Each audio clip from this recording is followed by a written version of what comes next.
Hello dear friends, Robin Greenfield here, and I'm at Wild Abundance in the Appalachian Mountains of Western North Carolina.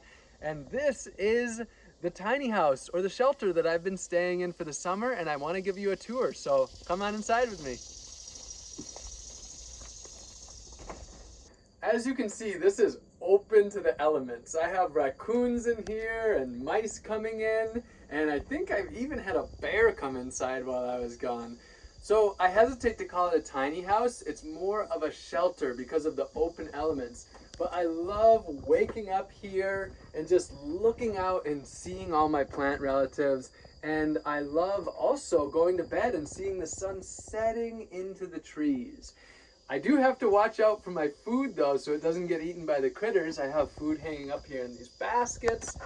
I store my big items in buckets. Here is last fall's hickory nuts, for example, which I make hickory nut milk with. And then all this food is stored in jars so the animals cannot get at my bounty. I live simply and sustainably here. My water is a very simple water harvesting system for rainwater. It's just the water dripping off the edge and collecting into my pots and my pans. And because it rains real hard here, this bucket fills fast.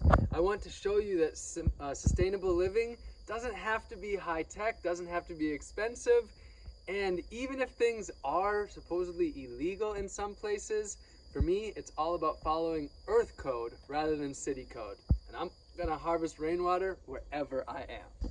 Here I drink the rainwater, which is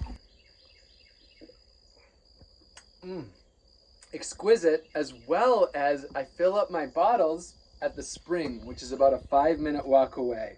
Between the rainwater and the spring water, I have my basic needs met in a way that I really am able to connect deeply with the earth and be a part of it by drinking, as Natalie Bogwalker called it, wild water. I cook my meals over this little wood stove. I harvest this wood that's down from the little forest right behind me. You can see that piled up down here, as well as some scraps from the carpentry classes here. If I believed there was a such thing as a sin, for me it would be pooping in a flush toilet and making my poop someone else's problem. What I do here is I use a compost toilet.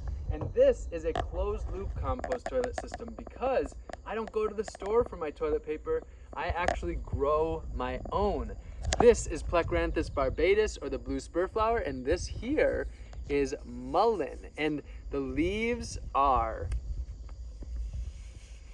minty fresh and soft as can be.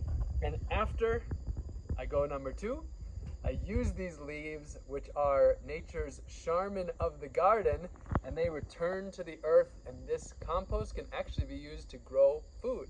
As I said, I live off the grid here, which means I am not connected to electricity. The little bit of electricity that I do use, I power up down at the Wild Abundance campus. I have a headlamp, which is the only light that I have here. I'd love to have some beeswax candles, but I don't right now. And that means that I'm mostly living in the rhythm of the earth and going to bed earlier rather than being up late on the electronics. So what is Wild Abundance? I was first introduced to Wild Abundance about 5 years ago and first visited a few years ago.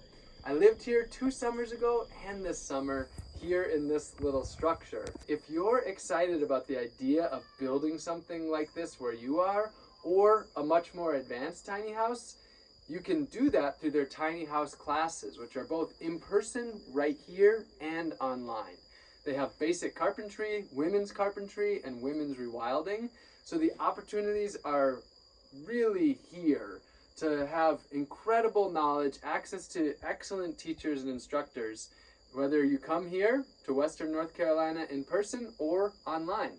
So I'm elated to have been able to share this with you, and I highly recommend checking out Wild Abundance.